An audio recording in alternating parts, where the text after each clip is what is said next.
All right, friends, we have officially made it to Sacramento. This might be a long post, so apologies, not apologies, I don't know. We started out from Rosamond, California, went up to Shasta, California, did that Friday. So we made our way up. We made our way all the way up to Yachats. Yachats, I hope I'm saying that right.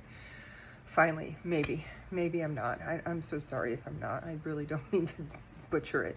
I'm trying. I Googled it, I YouTubed it. I am trying. So we got up there, and the entire trip was beautiful, dry, sunny, a little hot sometimes, but not a big deal. Let's see, when we got up there, we started seeing the tide pools, which was super cool. I'm leaving out Eugene, and I don't know how I could do that because I fell in love with Eugene. Eugene had a very inviting vibe. Like, you felt like we're all just in this together there. So I really did like that. Very eclectic, very artistic, lots of art all over the place. It was great. Like, you would find art in the weirdest, most random places. So, all right, so there, I gave you your little punch. I don't know. I gave some love to Eugene because Eugene gave me a lot of love. Then Yachats. It's like yachts, but what happened to the sea? First of all, in either one, is it like pretentious because you're like, well, there's a sea in it, but we don't need the sea? Or maybe it's because the sea is right next to it, and so they think they already have enough of the sea? I don't know. Anyway, got up there, then we turned around and we started heading back down, and we stopped off we went to the Redwoods, which was super cool. We went to the Trees of Mystery, absolutely beautiful. We stopped off in all these different coves. I have to tell you, don't eat Thai food if you're traveling. I mean, my stomach's it's pretty good, but like, just think about the options that you're choosing as you're making these choices, because you're gonna have to live with them, and so will everybody around you. Coming down, all right, so one of the things I noticed is Oregon, like, your beaches they're beautiful, but they're rugged. It's like a rugged beauty. And I liked it. I loved it. Like, I felt like I was back in Scotland, and I loved Scotland. I would go back there in a heartbeat. In fact, a lot of places, I left out Ashland. A lot of places, I kind of thought, well, I could live here for the rest of my life. Ashland, Oregon was one of those. That place, I got to go back there. That's on my list, and maybe you'll find me there one day, living. Either that or Yachats. So, okay, back to the down the river. The van down by the river. I maybe could do that actually, and be okay with it. So going back down the coast, and let's see, still more tide pools. In fact, so I never noticed that there are tide pools and starfish and sea anemones all over the place on the coast. What you want to look for is areas that the rocks kind of stay underwater for a good point of time, or a good amount of time. If they get too dried out, then the little sea creatures will die. And I will say, please do this favor for me. If you find any kind of sea creature that is still living, please don't take it home as a souvenir. They're not souvenirs. They're little lives. They're little lives, and you please just throw them back in the ocean. As much as you want to bring something home, find something else. Yuri actually found two starfish. That was on Russian Gulch State park, and at first they kind of looked like they were dead, but when you touched them, when you went to pick them up, you could feel that they still had a little squish to them, and they also they were still a little pinkish. And so we gently picked them up and we put them back into the ocean, and they like they didn't swim, the current carried them back out. But don't take them.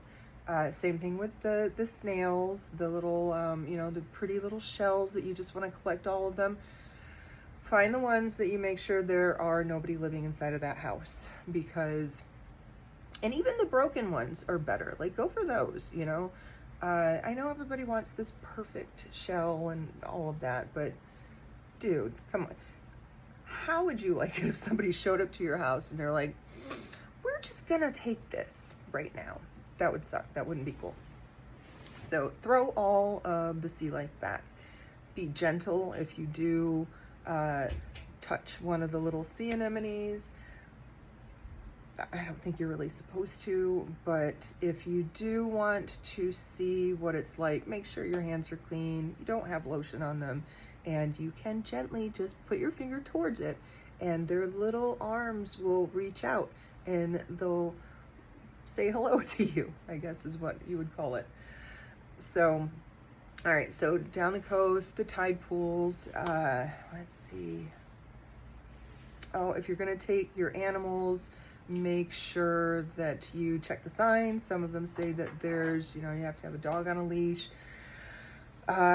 We didn't see any that said no dogs allowed, but there are some places, I guess. So just, be cognizant, look around yourself and see what's going on. We have a little dog, Buster, with little short legs, and so what we are going to do is we are going to go and purchase a backpack so that we can carry him, because Yuri had to pick him up, and Buster does not want to be picked up by Yuri, so he bit him twice. Did he draw blood? No. Okay, thank goodness. He didn't draw blood, but he did bite him twice, and that is because only mommy can pick him up without him freaking out. So think about purchasing like a little dog carrier backpack if you have a little guy or little girl, whatever. Molly seemed to be pretty good with getting up and around. At one point she was dead set on chasing Yuri down because he wanted to go adventure and she couldn't see Dad anymore, and so she was just like, so she takes off running, and I'm trying to maneuver her to get over to him safely because the tide was like, it was pretty strong, and she's a strong girl, but man, it could have taken her. So just, be aware of that. And then let's see. Oh, know that it's going to rain. It was supposed to rain a lot more than what we planned for, and I'm glad that it didn't, because it was, I don't know, it's just kind of better when it doesn't rain, because your dogs are there, and now you've got wet dog, and now you're slip sliding in the mud, and then now me and Yuri are mud wrestling, and you've got Molly and she's refereeing. It's just not cool. So do that. Just be aware of that. But yeah, no, we made it to let's see, got to the last beaches. One we weren't really very impressed with, but all of the other ones were awesome. And look for beaches that don't have a lot of cars parked, or they don't have a parking lot right nearby the beach. So basically, if you have to work harder to get to the beach, then not a lot of people are going to be there, because unfortunately some people can't get to it. I was pretty shocked that I didn't throw a hip out. Did slip and slide a few times, but look for those beaches, because those are going to be the ones that nobody is at. And so it's very, very calming, relaxing, peaceful. You have it all to yourself. But do that, and then don't let the rain rain on your parade. We made it to Guerneville. Hopefully I didn't butcher that one too.